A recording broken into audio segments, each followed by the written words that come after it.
Donald Trump facing this deadline now approaching to secure that $464 million bond in the civil fraud judgment against him. Tonight, authorities have now taken their first steps and what the state attorney general in New York says she is ready to do. Here's Aaron Katursky. Tonight, the pressure growing on Donald Trump as New York Attorney General Letitia James takes the first step towards seizing some of his assets if he can't meet Monday's deadline to post his $464 million bond. James filing documents to lay the groundwork to take over his golf course in a large estate in Westchester County. Trump's lawyers say he faces insurmountable difficulties in obtaining a bond. 30 insurance companies have turned him down because he doesn't have enough cash, and they won't accept his properties as collateral. Trump says the Attorney General is trying to force him to sell his real estate at fire sale prices. And if and when I win the appeal, they would be. So here we are with Donald Trump, and he's up against a pretty big deadline. He needs to secure a bond of $464 million due to a civil fraud judgment hanging over his head.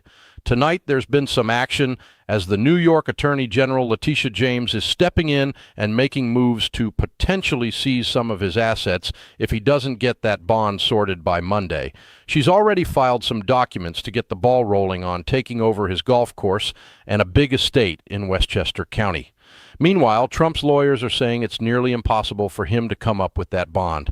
Apparently, 30 different insurance companies have turned him down because he doesn't have enough cash, and they're not willing to accept his properties as collateral. Trump is claiming that the Attorney General is just trying to push him into selling his real estate at ridiculously low prices.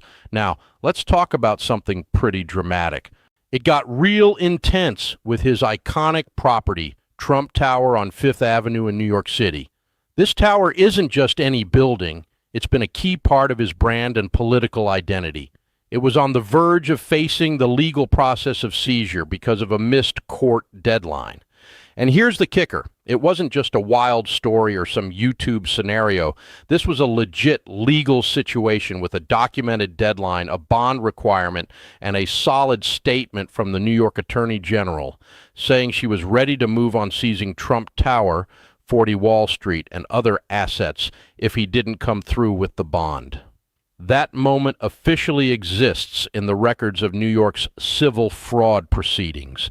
The only thing keeping Trump's most famous properties safe from the sheriff's office was an appellate court stepping in to lower the bond requirement from around $450 to $550 million down to $175 million and putting enforcement on hold while he appealed. This wasn't just an abstract political scenario. It was a documented close call. The court's involvement was the only thing standing between him and the very public embarrassment of watching his empire face that seizure process. New York state officials are starting to take action regarding Trump's buildings.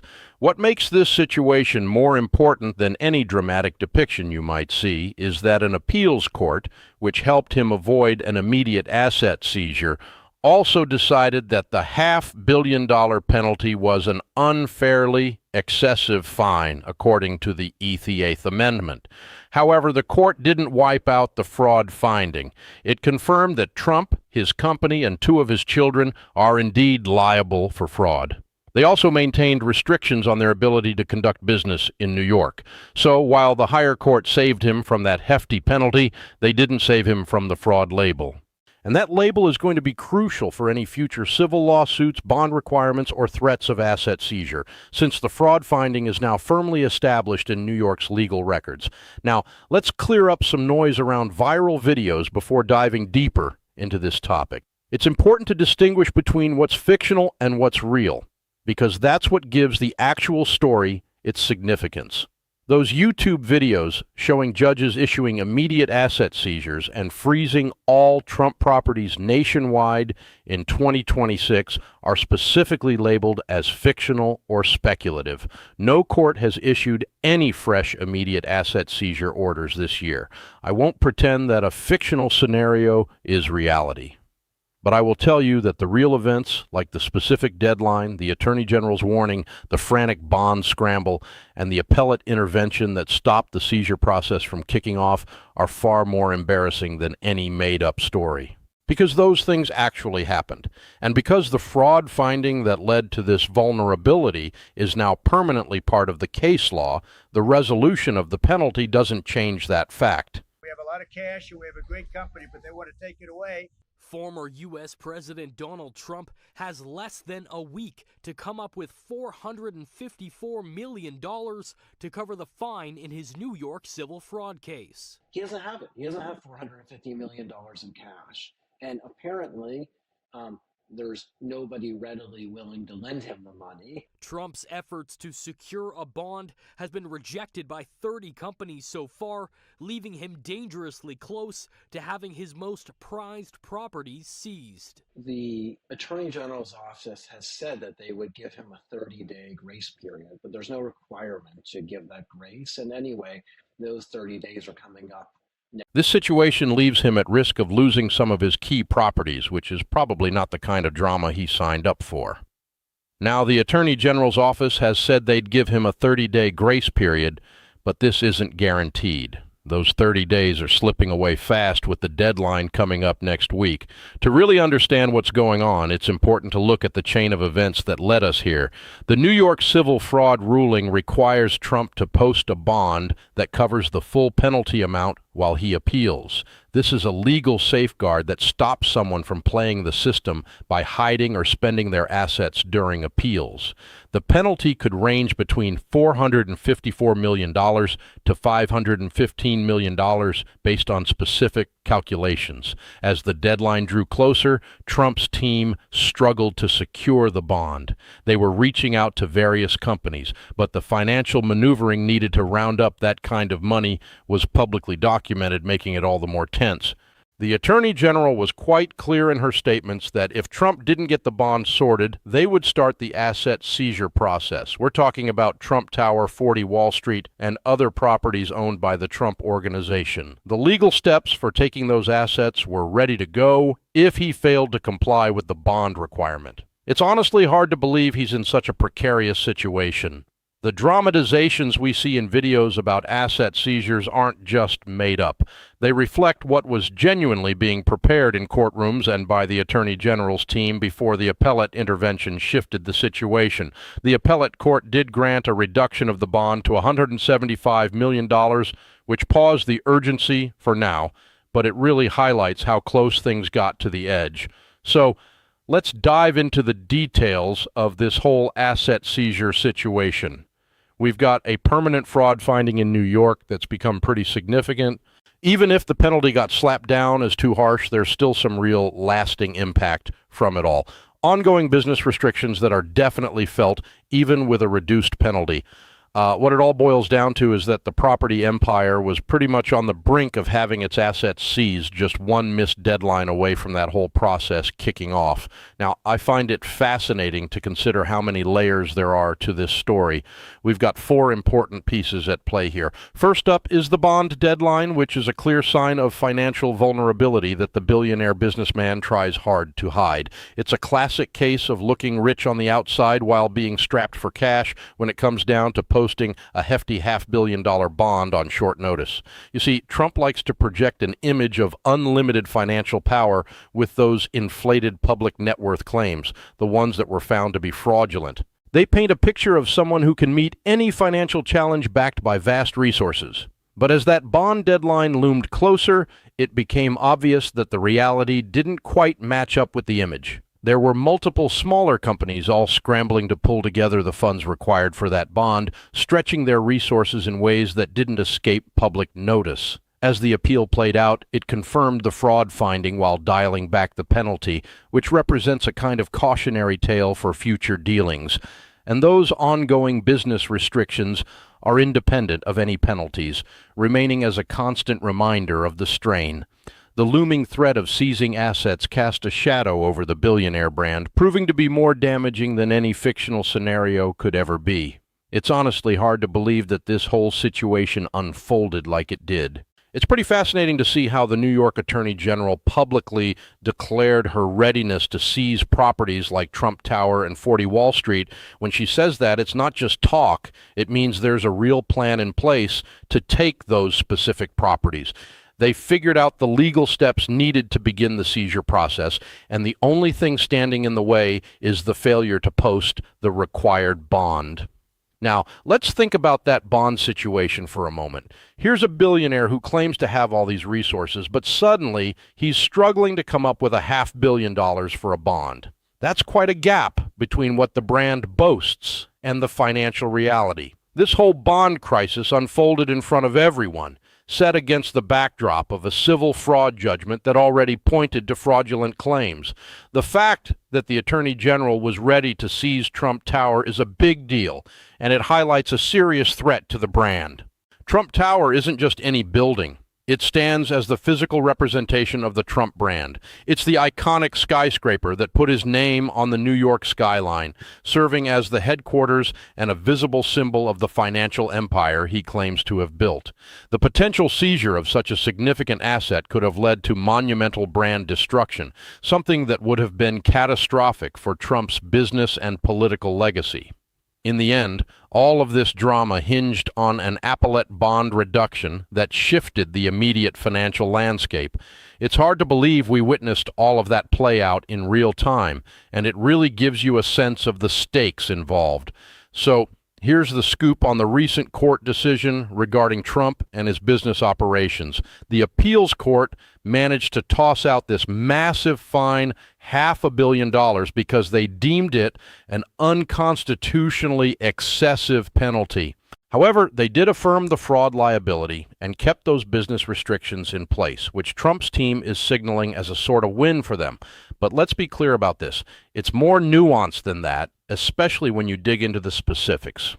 What they're not fully recognizing is that just reducing the penalty doesn't mean the fraud didn't happen. The ongoing restrictions are what we really need to focus on here. Those business limitations imposed by the court are not just about the money. They have real lasting implications for how Trump's organization operates in New York. These restrictions will linger, affecting every future business deal he tries to make there. It's pretty clear that a business running under court imposed limitations, especially after a serious fraud finding, is not exactly a shining example of vindication. The reality is they're facing the continuing consequences of one of the biggest fraud findings in New York's civil litigation history. Now, if you think about what happens if the deadline for posting a required bond passes without action, it leads to some concrete consequences. The New York Attorney General, speaking for the state, can kick off the asset seizure process. This isn't just a theoretical concern. It's a real possibility that brings the whole situation into clearer focus. So there's this whole process happening with asset seizure that's pretty layered. When it comes to real estate, things don't just get taken away overnight. Instead, there are a series of legal steps that unfold, including placing liens on properties and putting restraining orders on any sales or transfers. Eventually, the goal is to sell off shares or properties to settle outstanding debts. It's a legal sequence that takes time, and while it's not an immediate takeover, everything is public record. That means the courts and governments are documenting every step, making it available for anyone to see, from the media to the general public. Take Trump Tower, for instance. If there's a judgment lien against it and a sheriff's sale on the horizon, its status as a business genuinely takes a hit. Everyone, from tenants to lenders, can easily find out that the property is tangled up in the enforcement process. It's pretty wild how the damage to the brand can be massive, even before an actual sale happens. This isn't just about the financial loss tied to these properties. It's also about how this public documentation can seriously impact reputation. Not to forget, this situation teetered dangerously close to a potential crisis, not just financially, but legally. The revelations brought up serious questions about accountability, especially with a fraud finding being cemented in a legal framework that future plaintiffs and state actions can lean on. And we've also discussed those financial records detailing how Trump's wealth might have been inflated, like the annual net worth inflation of $2 billion or the misrepresentation of penthouse square footage. These missteps are now etched into the judicial record, making it easier for any future legal action against Trump to reference established facts instead of starting from scratch. So if another civil judgment comes up against him or the Trump organization in New York, They're looking at a hefty legal hurdle because they can rely on the existing fraud findings without needing to reprove everything. Plus, any judgment Trump can't cover with a bond or payment starts to complicate things even further. So, here's the deal. The same kind of enforcement is still in play, and the Attorney General has the authority to seize assets. We're talking about specific properties that are already linked to this whole enforcement process. What really jumps out is the documented gap between how wealthy the Trump brand seems and the actual cash flow to deal with big obligations. This became evident during the bond deadline crisis in 2024. And honestly, it's hard to believe this kind of situation came so close. It's not just a one-off scare that got fixed by some appellate intervention. It's a clear sign of the financial trouble that's baked right into the Trump organization's finances. The next big civil judgment could trigger this same enforcement process all over again. Now, tying in the political side, that's where everything becomes connected. Trump's image as a successful businessman, a wealthy, savvy guy who can handle the economy, is built around that narrative. But the bond deadline crisis pushes back on that image in a pretty concrete way. It reveals a billionaire struggling to secure a bond like any genuine liquid billionaire would do without all those financial shenanigans that he had to pull off. The Attorney General's comments about being ready to seize Trump Tower really hit home, showing how New York authorities see this flagship property as open for civil enforcement, not as some untouchable fortress of financial power. The videos dramatizing the asset seizure capture the emotional and political stakes, but the actual records are what really tell the story. The bond scramble, the warnings from the Attorney General, the appellate interventions, and the confirmed findings of fraud are all part of the case law and public record. That means they're now available for every future political opponent, civil plaintiff, and juror to look at when they're assessing Trump's claims about his financial credibility. Let's break this down into some key points. First off, the Attorney General recently made it clear that she is ready for asset seizure at Trump Tower and 40 Wall Street. This isn't just talk, it's a serious plan in action. When she names specific properties, it shows that the ability to seize isn't just a theoretical legal option, it's something she's actually preparing to carry out. The fact that the Attorney General is ready to act on Trump Tower, a symbol of the brand, is a striking indicator of the seriousness of this situation. It's one thing to discuss potential actions, but it's another entirely when it's documented and ready to go. Believe it or not, this could be more damaging to the Trump brand than any hypothetical scenario could ever be, because it's real. Next, there's the bond crisis that revealed some significant financial vulnerabilities. The legal findings of fraud painted a clear picture of the gap between what the Trump brand claims it has and the actual liquid financial resources available to meet substantial immediate obligations. It's hard to reconcile the idea of a billionaire struggling to post a $500 million bond, especially when companies are hesitant to back it. This public scrambling for financial resources served as a glaring example of that gap, showing just how far reality is from the brand's projections. It's honestly hard to believe the gap between what's been claimed about Trump's wealth and the reality of his finances. Those inflated figures, along with dubious financial statements, were all designed to create a certain image, but they don't reflect his actual liquidity and operational capacity. The court's fraud finding really put this in legal terms, laying bare what's been going on. Plus, the bond crisis highlighted just how this plays out practically. Now, anyone looking at Trump's financial credibility will have to consider this as part of the permanent record. Now, let's talk about the appellate court's outcome. It's really not a victory by any means. Thinking of it that way is a total mischaracterization. They upheld the findings of fraud, confirmed the business restrictions, and even found 2 of Trump's children liable for fraud right alongside him. Sure, they did reduce the penalty because it was seen as excessively harsh, but let's be real. Operating under this ongoing fraud liability and the restrictions on business activities in New York is hardly a sign of vindication. The penalty might be smaller, but the fraud label still sticks. and those operational restrictions aren't just going away. Now, here's the biggest takeaway. The situation with the potential asset seizure really exposes what accountability looks like in this whole saga. It's quite revealing because it directly contradicts the very essence of Trump's public persona. The idea of him as a billionaire businessman is at the heart of everything. That image fuels his political influence and claims of economic credibility that resonate with his supporters, presenting him as a wealthy outsider running the government for the people instead of the elites. But then we saw a real moment of panic when the bond deadline crisis forced him to scramble financially, and the Attorney General's talk of potential seizures painted his flagship property not as a sign of wealth, but as a target. It's all supported by a legal finding of fraud, indicating that those financial statements underpinning his net worth claims were indeed fraudulent. So here's the lowdown. Everything about the scramble, the seizure threat, and that permanent fraud label is now part of the official record. No fictional stories, no speculation, just documented facts within the American legal system. This means that anytime there's a future civil judgment or a bond requirement or any attorney general wanting to enforce rules against a Trump Organization property, it's all built on this documented foundation, not on the brand's claims of being an untouchable billionaire. Right now, this puts us in a situation where there's a bond deadline for 2024 requiring Trump to come up with between $450 million to $515 million.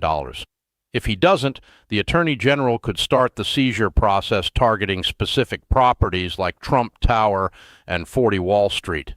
It's honestly hard to believe that we were facing the closest brush with reality in Trump's financial saga. The only thing that throttled that immediate threat was an intervention that reduced the required bond to $175 million, at least buying him some time while the appeal went forward. This didn't touch the underlying fraud liability. It merely paused things for a bit. As for the final outcome in that appeal, it affirmed the fraud findings, kept those business restrictions in place, and only adjusted the penalty because it was deemed constitutionally excessive. Now, that's what Trump calls a vindication. But the documented record tells a different story. The fraud label is now a permanent fixture in the legal space, setting a precedent for any future civil judgments against Trump or the Trump Organization in New York. It opens the door to the same enforcement mechanisms we saw during the bond crisis. Forget those fictional seizure videos. They're just a distraction from the real deal. The truth is that in 2024, Trump Tower was almost caught up in a sheriff's process. The only thing stopping it was that effort to shrink the penalty. While the fraud label remains firmly intact, this fraud label in New York's permanent case law shows that this near miss isn't just some isolated incident. It highlights a structural vulnerability, meaning any sizable civil judgment can ignite that process again with the enforcement mechanisms the Attorney General was already gearing up to use. So keep an eye out, because the next civil judgment and bond requirement are just around the corner. Every statement from the next Attorney General will be weighed against the solid records showing just how near the billionaire businessman's most iconic building was to having its assets seized. The legal groundwork for this situation comes from the fraud findings, and things got even tighter when the deadline crisis for the bond brought everything right to the edge. Almost just a single appellate ruling away from kicking things.